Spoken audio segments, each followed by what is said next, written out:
Hello दोस्तों, welcome back. बहुत ही important topic आज हम लोग पढ़ने जा रहे हैं और टॉपिक का नाम है क्रॉनिक-पेनी मॉडल। क्या है ये मॉडल? सबसे पहले तो आप ये समझ लें। तो हमारी जो शुरुआत होगी बात की, उसमें हम लोगों ने बात कर ली थी ब्लॉक थ्योरम की। ब्लॉक थ्योरम क्या था? फेलिक्स ब्लॉक ने इस बात को सजेस्ट किया था और उसको मैथमेटिकली ट्रीट भी किया कि अगर आप किसी क्रिस्टल के अंदर हैं और आप सोचो कि इलेक्ट्रॉन वहाँ पे मूव कर रहे हैं, तो वो जो इलेक्ट्रॉन होंगे, वो जो आयन बचे हुए हैं, जो उस क्रिस्टल के अंदर एटम हैं, जिनको जो कि इलेक्ट्रॉन लूज़ करके आयन बन चुके हैं, तो वो जो आयन होंगे, उनका एक पॉजिटिव पोटेंशियल महसूस करेंगे क्योंकि उनके पास पॉजिटिवली चार्ज हो चूके हैं। तो इलेक्ट्रॉन जब मूव करेंगे, तो ये जो आयन है, ये उनके ऊपर एक तरह का फोर्स अप्लाई करेंगे या कह लो वो एक तरह का पोटेंशियल महसूस करेंगे। और चूंकि आयंस रेगुलरली अरेंज हैं, तो इलेक्ट्रॉन को एक रेगुलर अरेंजमेंट, एक रेगुलर इंटरवल पर पोटेंशियल महसूस होगा। यानी कि जो फ्री इलेक्ट्रॉन थ्योरी में ये माना गया था कि आप ये मानो कि पोटेंशियल जीरो है, there is no potential free condition है, उसको हम मॉडिफाई करने की आवश्यकता है। मैथमेटिक्स में थी नहीं, तो मैथमेटिकली अब चूंकि ब्लॉक के टाइम तक श्रोडिंगर इक्वेशन डेवलप हो चुकी थी, तो श्रोडिंगर इक्वेशन की सहायता से ब्लॉक ने एक सोल्यूशन बताया कि हमारा पीरियोडिक अगर है, पीरियोडिसिटी है, तो इस तरह का सोल्यूशन होना चाहिए। ओके, यहाँ तक तो केस क्लियर था। उसके बाद फिर आगे बात ये चलती है बच्चों कि फिर इसका यूज क्या किया गया। तो immediately after the development of the Bloch theorem, Kronig and Penney, ये दो लोग थे जिन्होंने एक पूरा मैथमेटिकल मॉडल डेवलप किया। हालांकि उस मैथमेटिकल मॉडल को डेवलप करने में उन्होंने ब्लॉक के इस कॉन्सेप्ट को यूज किया कि मान लें इलेक्ट्रॉन एक पीरियोडिक पोटेंशियल के रीजन से गुजर रहा है। हम मान लें इलेक्ट्रॉन जब गुजर रहा है तो पीरियोडिक पोटेंशियल है, जैसा कि ब्लॉक ने बताया था, और हम वहां पर अपना वेव फंक्शन की थ्योरी वो सारी लगा सकते हैं। तो अब उस पूरी थ्योरी के बाद हमारे पास जो फाइनल इक्वेशन आती है, वो इक्वेशन पहली बार हमको ये बताती है कि जब इलेक्ट्रॉन इस तरह कंडीशन की वजह से पार्टिकल जब पार्टिकल मूव करता है क्रिस्टल के अंदर, तो उसके लिए कुछ अलाउड एनर्जीज होती है, मतलब कुछ ऐसी एनर्जी होती है जिसको वो लेकर के मूव कर सकता है। कुछ नॉट अलाउड एनर्जीज होती है, मतलब उन एनर्जी के साथ वो मूव नहीं कर सकता। तो इन्हीं अलाउड एनर्जी और नॉट अलाउड एनर्जी को हम सामान्य भाषा में अलाउड बैंड कहते हैं, जैसे वैलेंस बैंड, कंडक्शन बैंड। और जो नॉट अलाउड एनर्जी वैल्यूज होती हैं, उनको हम क्या कहते हैं? उनको हम नाम देते हैं forbidden band gap, forbidden energy gap. तो मैथमेटिकली सबसे पहले हमें पता चला कि क्या मतलब है फॉरबिडन गैप का, क्या मतलब है अलाउड बैंड का, किस तरह से मैथमेटिक्स हमें सजेस्ट करता है किस रेंज की वैल्यू को हम अलाउड कहेंगे, किसको हम फॉरबिडन कहेंगे। और इस तरह से हमारे पास पूरा band gap, band diagram develop होना शुरू हो जाता है, जिसको कि हम यूज करते हैं आज की डेट में इलेक्ट्रॉनिक प्रॉपर्टी की स्टडी करने के लिए। तो this was the whole picture. तो हमारे पास सबसे पहले तो हमें पढ़ना है क्रॉनिक पेनी मॉडल। अच्छा, एक चीज और, क्योंकि मैं यहाँ पर कंसेप्चुअली चीज़ों को बता रहा हूँ, नोट्स की जहाँ तक बात है बच्चों, तो नोट्स मैंने वादा किया है, वादा कह लो या कह लो, मैंने आप लोगों को ये इन्फॉर्म किया है कि उसको हम अपने ऐप पे अपलोड कर देंगे। अभी थोड़ा सा वो स्कैनिंग वाला थोड़ा सा इशू था मेरे पास, वो प्रॉपर स्कैन नहीं हो पा रहे थे या कुछ फाइलों का करप्शन हो रहा था। वो अभी उसको मैं वर्कआउट कर रहा हूँ। Most probably with in few days I would say हम उसको आरजीएस क्लासेस ऐप पर आपको एक कोर्स देखना शुरू हो जाएगा। उस कोर्स को आप देखिएगा, उसके अंदर आपको इसके सारे नोट्स मिल जाएंगे। वो कैसे होगा, क्या होगा, वो हम आपको इन्फॉर्म कर देंगे, बट आरजीएस क्लासेस ऐप जो है उस पर आपको ये सब मिल जाएंगे। तो हम टॉपिक वाइज जो हैं, वो टॉपिक वाइज जितने भी हमारे पास इंफॉर्मेशन है, जितने भी जो नोट्स हैं जिसको कि आप यूज कर सकते हो अपनी चीज़ों को समझने के लिए, उनको आप वहाँ से डाउनलोड कर सकते हो, उनका प्रिंट भी निकाल सकते हैं। सो वो है, वो मुझे करना है, नहीं कर पा रहे हैं just because of some issues, आप कह सकते हो। कुछ है हमारे सामने, कुछ चैलेंजेस है, but very soon I will upload all these notes to at the app. तो आपको वहाँ से सब मिल जाएगा। अभी आपको समझना है, अभी जो मेरा पर्पज़ है कि आपको कंसेप्चुअली चीज़ों को समझाना है, उस पर हम फोकस करते हैं। तो क्रॉनिक पेनी मॉडल कहते हैं। तो पहली बात तो क्रॉनिक पेनी मॉडल जो था, उसने ब्लॉक थ्योरम के कॉन्सेप्ट का यूज किया कि पीरियोडिक पोटेंशियल होता है। अब देखो, जो हम लोगों ने हाइड्रोजन मॉलिक्यूल केस में, आई थिंक लेक्चर नंबर 3-4 में है, जहां हमने कैसे बैंड बनते हैं उसके बारे में बात की थी। तो हम कैसे दिखाते हैं? हम कहते हैं कि अगर हमारे पास बहुत सारे एटम हैं, एक पीरियोडिक तरीके से अरेंज हैं, तो उनकी वजह से जो पोटेंशियल कर्व होगा वो कुछ इस तरह का होगा। अब इसमें इस तरह का हम बना सकते हैं, जो कि पहले मैंने बनाया भी था।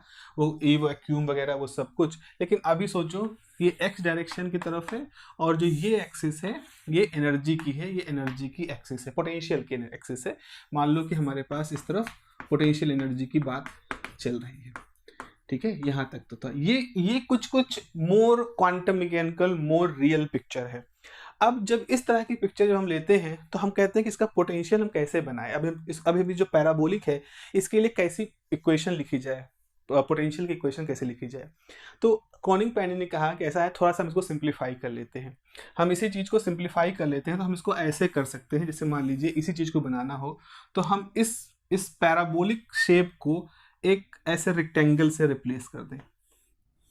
तो यहाँ पे क्या हो रहा है, देखो यहाँ पे देखो पोटेंशियल बढ़ा बढ़ा बढ़ा मैक्सिमम हुआ फिर घटा, घटने की एक ग्रेजुअल है। यहाँ पे हम कहते हैं पोटेंशियल एकदम से कुछ बढ़ा फिर बढ़ा रहा फिर एकदम से घटा। तो यहाँ पर जो हम कह रहे हैं ग्रेजुअल इंक्रीज हो रहा है और ग्रेजुअल डिक्रीज हो रहा है, इसको हमने इस तरह से शार्प एजेस से रिप्लेस कर दिया। इससे फायदा क्या हुआ? इससे फायदा ये हुआ बच्चों कि हम इस तरह के लिए डिफरेंट बाउंड्री हम बना सकते हैं और एक पोटेंशियल की वैल्यू लिख सकते हैं। जैसे हमने इसके लिए क्या किया, ऐसे किया, इस दूसरे वाले के लिए ऐसे पोटेंशियल बना दिया, फिर तीसरे वाले के लिए इस तरह से पोटेंशियल बना दिया, चौथे वाले के लिए इस तरह से पोटेंशियल बना दिया। तो अगर आप करो बहुत सारे एटम अरेंज हैं उनके लिए पोटेंशियल का कर्व इस तरह से है, तो भाई ऐसे ही हम मान सकते हैं कि हमारे पास इस तरह के बहुत सारे, एक तरह से कह लो पोटेंशियल के वेल हैं, एक तरह से पोटेंशियल रीजन है। अब यहाँ पर ये जो हाइट है, ये कितनी है, V0 है, V0 है। अब यहाँ पर ऐसा कहा गया कि हम मान लें, जैसे मान लो इसको सपोज मान लो 0 है तो 0 से A ये वाला हिस्सा कहाँ है, जहाँ पोटेंशियल 0 है, और 0 से इधर -B ये वाला हिस्सा कहाँ है, जहाँ पोटेंशियल V0 है। तो आप देखो ये जो रीजन है ये पोटेंशियल V0 है, ये बीच का रीजन जैसे यहाँ था, बीच का रीजन जहाँ पार्टिकल फ्री है। फिर एक और पोटेंशियल आ गया V0, फिर बीच का रीजन फ्री, फिर आ गया पोटेंशियल V0, फिर बीच का रीजन फ्री। और आपके पास ये जो पोटेंशियल जहाँ है उसका विड्थ कितना है, B। अगर आप 0 - B करोगे तो ये B विड्थ है, और जो फ्री रीजन है उसका विड्थ कितना है, A। तो यहाँ पे आप इस तरह से नहीं कर सकते क्योंकि यहाँ हर चीज़ ग्रेजुअली हो रहा है। आप यहाँ पे कोई प्रिसाइज ऐसे बाउंड्री नहीं बना सकते हो जिसके बाद एकदम से पोटेंशियल घट के कुछ हो गया और फिर एकदम से पोटेंशियल हो गया, क्योंकि यहाँ जैसे घटना शुरू हुआ यहाँ हुआ फिर अगेन भी बढ़ना शुरू हो गया। तो इसका जो मैथमेटिकल, इसके लिए जो मैथमेटिकल पोटेंशियल प्रोफाइल लिखी जाएगी that become more mathematically complicated. तो क्रॉनिक-पेनी ने क्या किया, ये जो पूरा हिस्सा था, ये जो पूरा पोटेंशियल को रिप्रेजेंट करने की तरीका था, उसको उन्होंने इस तरह से रेक्टेंगुलर शेप से बना दिया और कहा जैसे यहाँ पोटेंशियल है, जब मतलब पोटेंशियल मतलब जब इलेक्ट्रॉन जाएगा तो वो जितना फोर्स महसूस करेगा किसी एटम की वजह से रास्ते के, वो इससे दिखाई जा रहा है, इस हाइट से।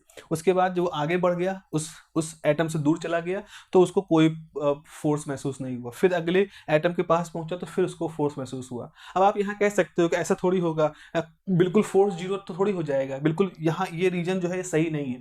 हम मानते हैं आपकी बात, और ये क्रॉनिक-पेनी भी मानते थे, लेकिन हम समझे कि हमारा मकसद क्या है। हमारा मकसद है एक थोड़ा सा ऐसा रियलिटी, एक अभी तक तो हम मान रहे थे कि पोटेंशियल है ही नहीं, अब हम पीरियोडिक पोटेंशियल मान रहे हैं, तो एकदम से बिल्कुल रियलिस्टिक ना हो जाए। हम थोड़ा सा पीरियोडिसिटी को पहले इंक्लूड करें, ब्लॉक थ्योरम को इंक्लूड करें, देखें क्या हमको मतलब भर की चीज़ें वहाँ समझ में आती है। क्योंकि बहुत ही रियलिस्टिक सिचुएशन को अगर आप इंप्लीमेंट करोगे तो आप मैथमेटिकली इतना ज़्यादा फंस जाओगे कि शायद उसको दूर करने का आपके सामने तरीका ना हो। तो जिस समय फेलिक्स ब्लॉच 1932 में जब कर रहे थे, उस समय पास कंप्यूटर्स नहीं थे, कंप्यूटर्स में फैसिलिटी नहीं थी, तो जितना हम मैनुअली कर सकते थे केवल उतना ही करते थे। और रूट के ज़माने में तो श्रोडिंगर इक्वेशन ही नहीं थी, तो वो और भी लिमिटेड थे। तो किसी भी ज़माने में जो थ्योरी डेवलप होती है वो उस समय की जो सबसे अच्छी मैथमेटिकल कंडीशंस हो सकती है, फैसिलिटी हो सकती है, उसके हिसाब से डेवलप होती है। जैसे आज की डेट में बहुत सारी मैथमेटिकल प्रॉब्लम्स सिर्फ इसलिए फंसी हुई हैं क्योंकि आज के जो क्लासिकल कंप्यूटर्स हैं they are not capable to solve those equations, and people are thinking कि कल को हमारे पास जब क्वांटम कंप्यूटर्स आ जाएंगे तब हम उन प्रॉब्लम को सॉल्व कर पाएंगे। So it's a kind of challenge जो हमेशा हर बार हर समय के दौरान आता है। तो उस तरह से उस समय की जो मैथमेटिकल फैसिलिटी थी, कंप्यूटेशनल फैसिलिटी थी, जो मैनुअल कैलकुलेट करने की क्षमताएं थी, एनालिटिकल पावर जो भी थी लोगों की, उस हिसाब से क्रॉनिक-पेनी ने इस तरह का एक मॉडल डेवलप किया और कहा कि इलेक्ट्रॉन मान लो इस हिस्से से गुजर रहा है और इलेक्ट्रॉन कुछ एनर्जी ई है और यहाँ पर पोटेंशियल वी नॉट है। अब जब इलेक्ट्रॉन इस तरह से मूव करेगा प्यारों, तो हम क्या करेंगे, हम उस मूव करते हुए इलेक्ट्रॉन की मैथमेटिक्स को लिखना चाहेंगे, और उस मूव करते हुए इलेक्ट्रॉन की मैथमेटिक्स को लिखने के लिए हमारे पास केवल एक तरीका है, और वो है श्रोडिंगर की इक्वेशन को सॉल्व करना। हम श्रोडिंगर की इक्वेशन को ही सॉल्व कर सकते हैं। अब हम बहुत ज़्यादा मैथमेटिकल ट्रीटमेंट नहीं कर रहे हैं। अगर आपको मैथमेटिकल ट्रीटमेंट क्या होगा इसकी जिज्ञासा ही है, तो आप हमारे चैनल पर पीछे की वीडियो देख लीजिएगा। उन पीछे की जो वीडियो आप देखोगे उसमें हमने क्रॉनिंग-पेनी मॉडल को मैथमेटिकली भी एक्सप्लेन किया, उसके टर्म्स को एक्सप्लेन किया है, उसके अंदर बाउंड्री कंडीशन जो होती है उनको भी एक्सप्लेन किया है। काफ़ी कुछ एक्सप्लेन किया गया है। ऑल्दो आपको उसकी उतनी आवश्यकता है नहीं, पर फिर भी अगर आपको देखना चाहते हैं तो आप वहाँ जाके देख सकते हैं। हाल-फिलहाल हम चूँकि इसको डील कर रहे हैं मैथमेटिकली, इसकी फिजिक्स को समझना चाह रहे हैं, तो हम वो सारे मैथमेटिकल स्टेप्स जो हैं वो हम यहाँ पर नहीं करेंगे, हम सीधे रिजल्ट के ऊपर आएँगे। तो बच्चों होगा क्या कि जब हम इस इक्वेशन के लिए, इस इलेक्ट्रॉन के लिए जो कि इन पीरियोडिक पोटेंशियल के रेंज से गुजर रहा है, उसके लिए अगर हम इक्वेशन लिखेंगे तो हमें श्रोडिंगर इक्वेशन लिखनी पड़ेगी। हम श्रोडिंगर इक्वेशन लिख पाएंगे। अब उन श्रोडिंगर इक्वेशन को लिखने के बाद फिर उसमें सारा बाउंड्री कंडीशन लगाने के बाद फाइनली हमारे पास एक इक्वेशन आएगी। सो हमारे पास आप कहोगे कि after the many algebraic terms, बहुत सारे एल्जेब्रिक टर्म्स जब हम कंप्लीट कर लेंगे, after many algebraic terms we will get a mathematical expression, we will get a mathematical relation for the existence of valid solution, for the existence of valid solution। तो इतना सब कुछ करने के बाद हमारे पास एक ऐसी मैथमेटिकल इक्वेशन आ जाएगी, जिस मैथमेटिकल इक्वेशन को अगर हम पूरी तरह से उसकी कंडीशन को समझ लें तो हम ये समझ जाएंगे कि किन किन स्थितियों में हमारा सोल्यूशन एग्जिस्ट करेगा। सोल्यूशन एग्जिस्ट करने का टेक्निकल मतलब सिर्फ इतना ही है कि किन किन एनर्जी वैल्यू के लिए इलेक्ट्रॉन इस क्रिस्टल के अंदर मूव करेगा और किन किन के लिए वो इलेक्ट्रॉन मूव नहीं करेगा। तो हमारे पास जो फाइनल रिलेशन आता है वो ऐसा होता है, beta square minus alpha square upon 2 alpha beta sine alpha A sine hyperbolic beta B plus cos alpha A cos hyperbolic beta B plus cos K plus cos K A plus B. अब ये थोड़ा सा हो सकता है uncomfortable type की equation हो आपके लिए, एंड अगर है तो कोई बड़ी बात नहीं है, because it is a mathematical collection of mathematical terms. यहाँ पर कुछ टर्म यूज कर रहे हैं, बीटा अल्फा। अब आपके सामने है कि बीटा क्या है, तो ये बेसिकली एनर्जी के टर्म है। तो यहाँ पे हम लिख सकते हैं where beta is what, beta square is 2m v naught minus E by H cross square. अगर हम जो इलेक्ट्रॉन मूव कर रहा है उसकी एनर्जी ई है, और जिस पोटेंशियल रीजन से गुजर रहा है उस पोटेंशियल रीजन की जो हाइट है, पोटेंशियल की वैल्यू वी नॉट है, तो हम वी नॉट और ई का जो डिफरेंस होगा उसको mass of electron H cross square से अगर डिवाइड कर देंगे, then we will get this. Similarly हमारे पास अल्फा क्या होगा, alpha square is 2me by H cross square, यानी केवल इलेक्ट्रॉन की जो एनर्जी है उसके साथ अगर कोई टर्म हमारे पास जुड़ा हुआ है तो ये होता है। एक चीज़ और यहाँ पर आप देख रहे हो साइन हाइपरबोलिक। तो अब जो साइन हाइपरबोलिक टर्म होता है उसका क्या फॉर्मूला होता है, जैसे अगर हमारे पास साइन हाइपरबोलिक x है, इसको कैसे लिखेंगे, इसको लिखेंगे e की पावर x माइनस e की पावर माइनस x अपॉन 2, ये फार्मूला होता है। तो साइन हाइपर से अगर हम वैसे साइन x की लिखें तो वो हो जाएगा e की पावर आई एक्स माइनस e की पावर माइनस आई एक्स अपॉन 2i, इस तरह से लिखा जाता है। बट हाइपरबोलिक मतलब है वो कॉम्प्लेक्स नंबर जो होता है आयोटा, उसको हम नहीं लिखते हैं। इसी तरह से कॉस हाइपरबोलिक x का मतलब क्या होता है, e की पावर x प्लस e की पावर माइनस एक्स अपॉन 2। तो ये है तरीका कॉस हाइपरबोलिक का। तो अगर कॉस हाइपरबोलिक बीटा बी लिखा है, इसका मतलब यहाँ पर ये लिखा है e की power beta B minus e की power minus beta B by 2, और कॉस हाइपरबोलिक बीटा बी का मतलब है e की power beta B plus e की power minus beta B by 2, ये इसका मतलब है। तो अब हमारे पास सवाल ये है कि इतनी बड़ी मैथमेटिकल इक्वेशन है जिसके अंदर इतने सारे टर्म हैं, इसे निकल क्या रहा है, इससे मतलब what kind of result we can get from this. So we can get some result. Let me just simplify this thing. Step by step तरीके से थोड़ा सा हम चलते हैं तो इसको हम लोग फिर आगे कर पाएंगे. Just a minute.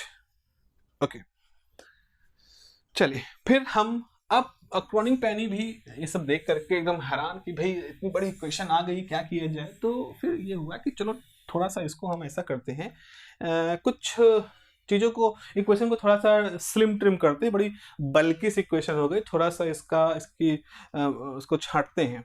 उन्होंने देखा इस डायग्राम को, देखो बच्चों, देखो इस डायग्राम में ये जो ए है, ये ए क्या है, ये फ्री रीजन का हिस्सा है. बी क्या है, बी जो है जहां पोटेंशियल है उसका हिस्सा है.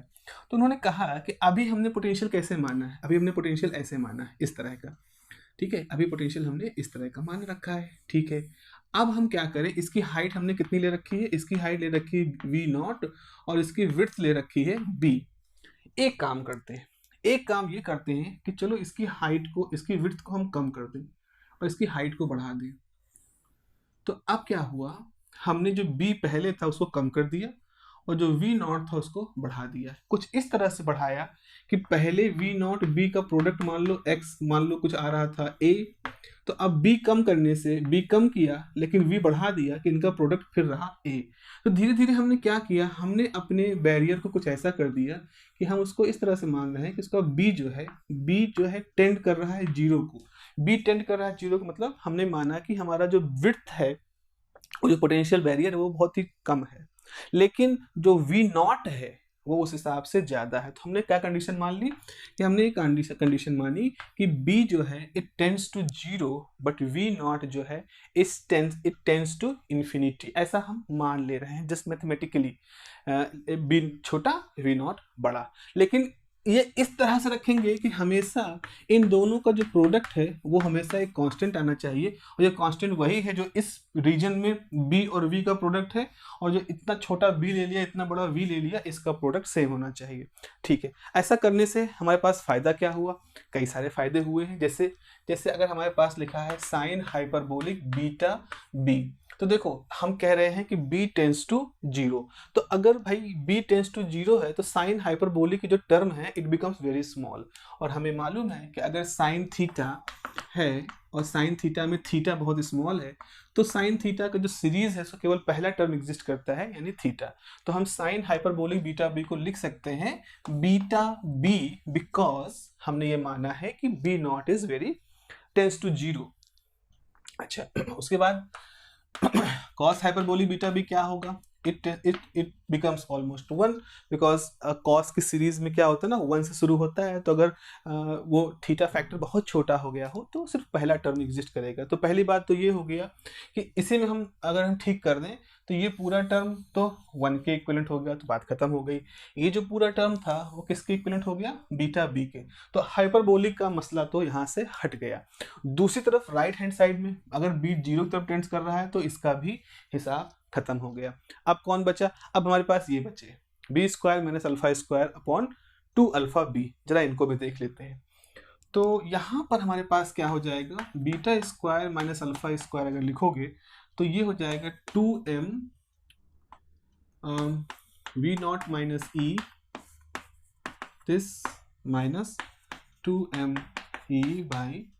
ठीक है, तो यहाँ से जाएगा 2m V naught by H cross minus 2m E by H cross minus 2m E by H cross. ठीक है, उसके बाद माइनस माइनस जोड़ दोगे तो हम इसको हटा के करते हैं 4 दिस. बट क्योंकि हमने कहा है कि वी नॉट तो बहुत बड़ा है, तो अगर वी नॉट बहुत बड़ा है तो ये वाला टर्म ही एग्जिस्ट करेगा, इस टर्म को हम निगलेक्ट कर सकते हैं. समझ रहे हैं ना इस बात को, हमने ये दूसरा टर्म निगलेक्ट कर दिया क्योंकि हम अप्रोक्सीमेशन के तहत मान रहे हैं कि V naught is tending to very large value. तो ये हमारे पास आ गया बीटा माइनस अल्फा स्क्वायर बराबर 2m V naught by H cross. अच्छा, लेकिन अगर हम beta square minus alpha square को 2 टाइम अल्फा बीटा से मल्टीप्लाई करें, इवन हम लिख ही दें, ये सब हटा देना यहाँ से, ये सब तो हो चुका है. ध्यान समझिएगा यहाँ पर हम क्या कर रहे हैं. तो हमारे पास ये हो जाएगा 2m v0 upon h cross square. तो B square beta square minus alpha square को ये लिख दिया। यहाँ है 2 अल्फा बीटा, यहाँ है साइन अल्फा ए, यहाँ है बीटा इंटू बी, यहाँ है कॉस अल्फा ए, यहाँ है कॉस के ए। तो हम क्या कर सकते हैं, 2 कैंसिल कर देंगे, ठीक है 2 कैंसिल कर दिया, बीटा भी कैंसिल हो गया, बीटा भी कैंसिल हो गया।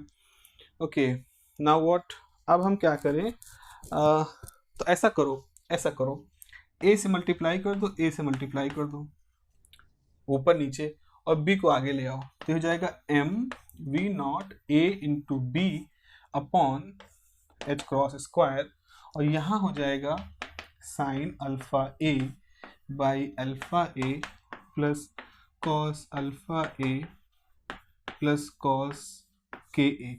ये एक, अच्छा अभी रुक जाओ, अभी मत करें, अभी इसमें ना करें, अभी हम यहाँ पर कुछ टर्म को कांस्टेंट मान सकते हैं। अब देखो ऐसा करते हैं, इस पूरे टर्म को हम कुछ मान लेते हैं, हटा दें यहाँ से।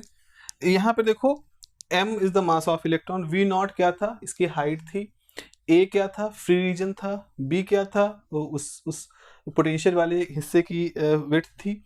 तो ये जो पूरा टर्म है ये किसके साथ जुड़ा हुआ है, ये जुड़ा हुआ है वो जो पोटेंशियल हम मान रहे हैं उनके साथ जुड़ा हुआ है। तो इसको हम एक कांस्टेंट मान लेते हैं। तो हमने कहा let p is equal to p some symbol M V naught A B by H cross. हमने इस तरह से M V naught A B by H cross मान लिया। So we get p time sine alpha A upon alpha A plus cos alpha A plus cos K A. देखो इस तरह से हम क्या पाते हैं, हमारी जो क्रॉनिक पेनी इक्वेशन की एक कंपैरेटिवली जो कि काफ़ी लार्ज वैल्यू के बराबर थी, इक्वल टू का साइन है, तो हमारे पास जो काफ़ी लार्ज बड़ा लंबा चौड़ा सा टर्म आ रहा था वो अब इस तरह से रिड्यूस हो गया है। And this is very important, this is very compact equation. और ये इक्वेशन जो है यही क्रॉनिक पेनी मॉडल की सबसे इंपॉर्टेंट रिजल्ट है। ज़रा समझे इस बात को। देखो अगर हम थोड़ा सा डिटेल की बात करें तो ये जो इक्वेशन है इट इज़ अ कंडीशन। मतलब होगा क्या, ये इक्वेशन आई कैसे, अगर हम डिटेल कैलकुलेशन देखें तो सबसे पहले हमने 2 श्रोडिंगर इक्वेशन लिखी होंगी। एक श्रोडिंगर इक्वेशन उस रीजन के लिए जहां पोटेंशियल एग्जिस्ट कर रहा है, जैसे कि हमने इस तरह से पोटेंशियल बनाया था, इस तरह से अगर हमने पोटेंशियल बनाया था तो ये वो हिस्से हैं जहां पोटेंशियल एग्जिस्ट कर रहा है, ये वो हिस्से हैं जहां पोटेंशियल एग्जिस्ट नहीं कर रहा है। तो जब इलेक्ट्रॉन यहाँ से जाएगा तो वो एक श्रोडिंगर इक्वेशन फॉलो करेगा, और जब यहाँ जाएगा तो दूसरी श्रोडिंगर इक्वेशन फॉलो करेगा, क्योंकि इस हिस्से में v 0 है और इस हिस्से में v की वैल्यू v नॉट है। तो हमारे पास 2 श्रोडिंगर इक्वेशन आएंगे। अब श्रोडिंगर इक्वेशन क्या होती है, डिफरेंशियल इक्वेशन होती है। हम कहते हैं भाई इनका सोल्यूशन एग्जिस्ट करेगा कि नहीं, इनका सोल्यूशन कोई निकाल सकते हैं कि नहीं। तो अब समझो यहाँ पर वो जो श्रोडिंगर इक्वेशन हम मान के चलते हैं उनका सोल्यूशन जो भी आएगा, या कह लो उन श्रोडिंगर इक्वेशन को वही सोल्यूशन आएगा जो कि इस कंडीशन को फुलफिल करेगा। ये मतलब जैसे ये ऐसा है जैसे कि हम, जैसे आप कहते नहीं हो कि जैसे ऐसा है कि आपको से मेन काम क्या है, आपको अमेरिका जाना है, suppose just for example main काम है आपको अमेरिका जाना है, बट अमेरिका जाना जो अल्टीमेट आपका एम है उससे पहले आपको कुछ कंडीशन फुलफिल करनी पड़ेगी। You must have a passport, you must have a visa, you must have a ticket. Obvious सी बात है। तो अगर आप इन 3 कंडीशंस को साइमल्टेनियसली, ऐसा नहीं कि वीजा है तो टिकट नहीं है, टिकट है तो वीजा नहीं है, वीजा टिकट है तो पासपोर्ट ही नहीं है, ऐसा मतलब जस्ट फॉर एग्जांपल, तो उस तरह से जैसे 3 कंडीशन है, इन 3 कंडीशंस के तहत आप अमेरिका जा सकते हो। ठीक, अलग भी हो सकती है, वर्क परमिट हो और भी कुछ हो सकता है, आप वहाँ का रिकमेंडेशन लेटर हो, वहाँ एडमिशन लेने, जो भी है वैसा। तो आपके पास ऐसा है कुछ है, श्रोडिंगर इक्वेशन की सोल्यूशन ढूंढनी है हमें।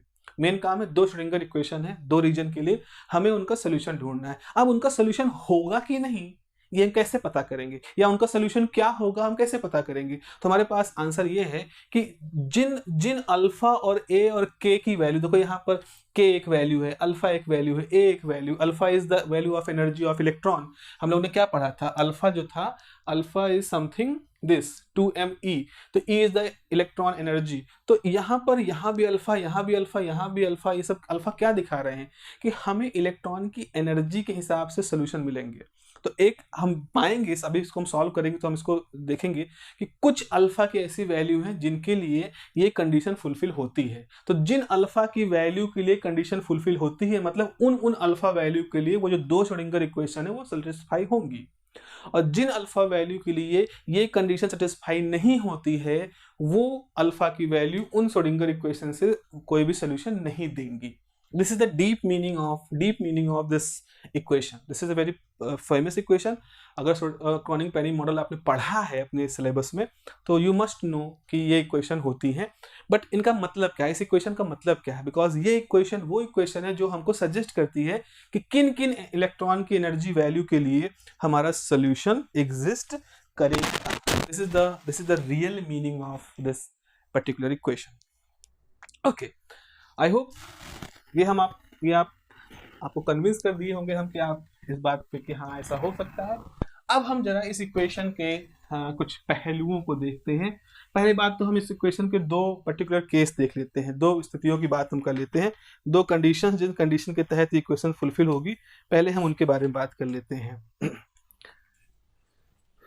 ठीक है,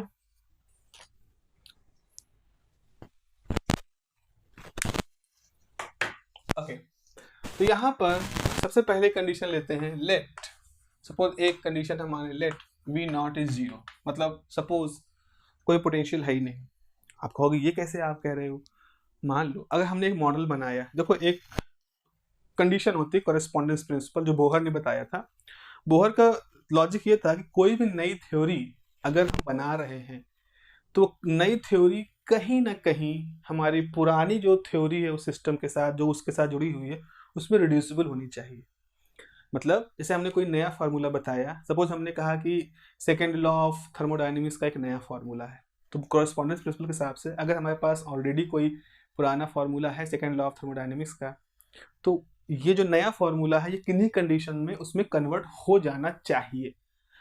वो है बहुत सारी सिचुएशन है जहाँ क्वांटम मैकेनिक्स में खास तौर पे जहाँ ये चीज़ फॉलो नहीं होती है, लेकिन फिर भी ये एक ऐसा गाइडिंग प्रिंसिपल है जो कि काफ़ी हद तक लोगों को गाइड किया है और डेवलपमेंट में गाइड करता है। हम थोड़ा देखते हैं कि अच्छा थर्मल में वो चलता है तो क्या इलेक्ट्रॉनिक्स में ये नहीं कर सकते, ओके मैकेनिकल में ये चलता है तो क्या इलेक्ट्रिकल में ये हम नहीं लगा सकते, तो हम ऐसा करते हैं, मैप करते हैं।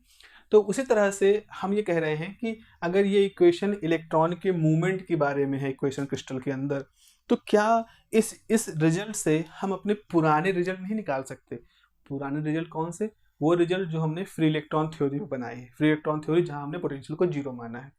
और क्या हमने बोहर मॉडल में देखा था कि अगर कोई इलेक्ट्रॉन फ्री ना हो, न्यूक्लियस के चारों तरफ चक्कर लगा रहा हो, बाउंड हो, तो उसकी एनर्जी कैसी होगी। तो दो कंडीशन हमने ऑलरेडी जान रखी है, एक हमने फ्री इलेक्ट्रॉन थ्योरी कंडीशन जान रखी है जब पोटेंशियल को हम 0 मान लेते हैं, एक बोहर मॉडल में जान रखी है या पार्टिकल इन बॉक्स के अंदर मान रखी है जब हम कहते हैं कि V हमारा कांस्टेंट है या कोई चेंज नहीं हो रहा है। तो सबसे पहले हम वो कंडीशन लेते हैं कि मान लो V बराबर 0 है, जो कंडीशन कहाँ की थी? फ्री इलेक्ट्रॉन थ्योरी की कंडीशन थी। तो हम देखते हैं क्या इस फॉर्मूले का इस अजम्पशन के तहत वही रिलेशन हमको मिलता है कि नहीं जो कि ऑलरेडी हम जानते हैं फ्री इलेक्ट्रॉन थ्योरी के बारे में। तो हो सकता है अभी आप और अच्छे से वो समझेंगे। So let V equal to 0, अगर आप V 0 मान लोगे तो P 0 हो जाएगा। P 0 मतलब ये पूरा टर्म 0, तो let V equal to 0, so P equal to 0, hence we get, अगर ये 0 हो जाएगा तो हमारे पास क्या हो जाएगा, hence we get cos alpha A is equal to cos KA। भाई देखो ये टर्म 0 हो गया तो हमारे पास सिर्फ ये टर्म बचा cos alpha A is equal to cos KA, यानी कि यहाँ से अगर हम इक्वेट करें तो alpha is equal to K हो गया, और अल्फा बराबर क्या लिखा था 2me by h cross square. अगर आप अल्फा स्क्वायर के स्क्वायर करते this is equal to the K square, तो E बराबर क्या हो जाएगा h square K square by 2m। अब जरा याद करो पिछला लेक्चर, एक लेक्चर है हमारा बेसिक ई के डायग्राम, एक लेक्चर हमने अपलोड किया है जिसमें लिखा है, इसका टाइटल है, थंबनेल उसमें है, बेसिक ई के डायग्राम। तो ये वो रिलेशन है जो दिखा रहा है कि एनर्जी और के आपस में कैसे रिलेटेड है। और इसका ग्राफ जो होता है वो कुछ इस तरह से बनेगा। अगर हम इधर एनर्जी बनाएं और इधर के बनाएं, तो नहीं, उल्टा कर दिया, अगर हम इधर एनर्जी लें इधर के लें तो हमारा ग्राफ ऐसे आएगा, पैराबोलिक। देखो यहाँ ई और के स्क्वायर में पैराबोला का रिलेशन होता है। और ये रिजल्ट मैंने दिखाया है, मैंने पिछले लेक्चर में आपको दिखाया है बच्चों कि ये जो रिजल्ट होता है ये कब फॉलो होता है। ये फ्री इलेक्ट्रॉन अप्रोक्सीमेशन के अंतर्गत ये रिजल्ट फॉलो होता है। और इस तरह के रिजल्ट हम लोग ने देखे हैं। अगर अगर हम इसको बात करें, अगर इलेक्ट्रॉन को फ्री पार्टिकल की तरह माने और अब कहें उसका कुछ मोमेंटम है, तो वो इस तरह का रिजल्ट शो करता है। ओके, तो आई होप यू कन्विंस कि हाँ v बराबर 0 पर हमारे क्रोनिग पेनी मॉडल का रिजल्ट उस जो फ्री इलेक्ट्रॉन अप्रोक्सीमेशन का रिजल्ट है उसमें कन्वर्ट हो जाता है। नाउ द सेकेंड केस, अगर हम कहें v इन्फिनिटी लार्ज है। दूसरा केस क्या है? दूसरा केस लें कि v जो है इट इज वेरी लार्ज। ठीक है, अब समझो, अगर v बहुत लार्ज होगा, अगर v बहुत लार्ज होगा तो p बहुत लार्ज होगा। तो अगर v लार्ज है, ये क्या इंप्लाई करेगा? p is very large. अब जरा इस इक्वेशन में देखो, इस इक्वेशन में देखो, अगर ये टर्म बहुत ज्यादा हो जाएगा तो इस टर्म को बहुत छोटा होना पड़ेगा, है ना। इस टर्म को बहुत ज्यादा कर दें तो ये टर्म फिक्स नहीं रहेगा। p ज्यादा होगा तो ये पूरे का पूरा टर्म अपने आप को छोटा करेगा। क्यों? क्योंकि राइट साइड में क्या है? cos ka है, राइट साइड में cos ka है और k की वैल्यू +1 से लेकर के -1, इस पूरे टर्म की वैल्यू +1 से लेकर के -1 के बीच में रहेगी। भाई cos थीटा, थीटा कुछ भी हो, कभी वो -1 से कम नहीं होगा और कभी भी cos थीटा +1 से ज्यादा नहीं होगा। तो ऐसा नहीं है कि p अगर इनफाइनाइट हो गया तो ये इनफाइनाइट प्लस समथिंग होकर के ये राइट साइड में कुछ आ जाएगा। नहीं, अगर ये टर्म इनफाइनाइट होगा तो ये बाकी के टर्म अपने आप को इस तरह से छोटा करेंगे कि लेफ्ट हैंड साइड कभी भी +1 से लेकर के -1 के बीच में ही रहे, उससे ज़्यादा ना जाने पाए। तो यहाँ से हम कहेंगे कि अगर v हमने बहुत लार्ज मान लिया, p बहुत लार्ज होगा, ऐसी केस में क्या होगा? हम कहते हैं साइन अल्फा a जो होगा वो 0 के बराबर हो जाएगा, 0 को अप्रोच करेगा। ये मान ले कि अगर हम p बहुत लार्ज हो जाएगा तो साइन अल्फा a जो है, जो पूरा अल्फा a है, ये 0 को अप्रोच करेगा। अच्छा, साइन अल्फा a 0 को अप्रोच होने का मतलब है कि साइन अल्फा a जो है वो साइन n पाई के बराबर हो जाएगा, जहाँ n की वैल्यू से साइन 0 0 होता है, साइन 1 0, साइन 1 इंटू पाई यानी साइन पाई 0 होगा। तो इस तरह से हमारे पास क्या हो जाएगा? Alpha a is equal to n pi. ठीक है, तो यहाँ से हमारे पास आ जाएगा n pi by a is equal to alpha. अब यहाँ लिख दे रहे हैं तो alpha square is equal to n square pi square upon a square, यानी कि 2m e by h cross square is equal to n square pi square by a square. इसका मतलब क्या निकल के आए? e बराबर n square pi square h cross square 2m a square. ये फॉर्मूला देखो, क्या ये फॉर्मूला आपने पहली बार देखा है? नहीं, ये फॉर्मूला आप देख चुके हो। जब हमने एक टॉपिक कराया था जिसमें बताया था कि अगर पार्टिकल को किसी 1 डायमेंशनल बॉक्स जिसकी लेंथ जो है, जिसकी विड्थ l है, उसके अंदर ट्रैप माना जाए तो उसका जो एनर्जी वैल्यू आती है वो इस तरह के फॉर्मूले से होती है। यानी कि जो बाउंडेड सिस्टम यानी ट्रैप होता है ना, ये वो है।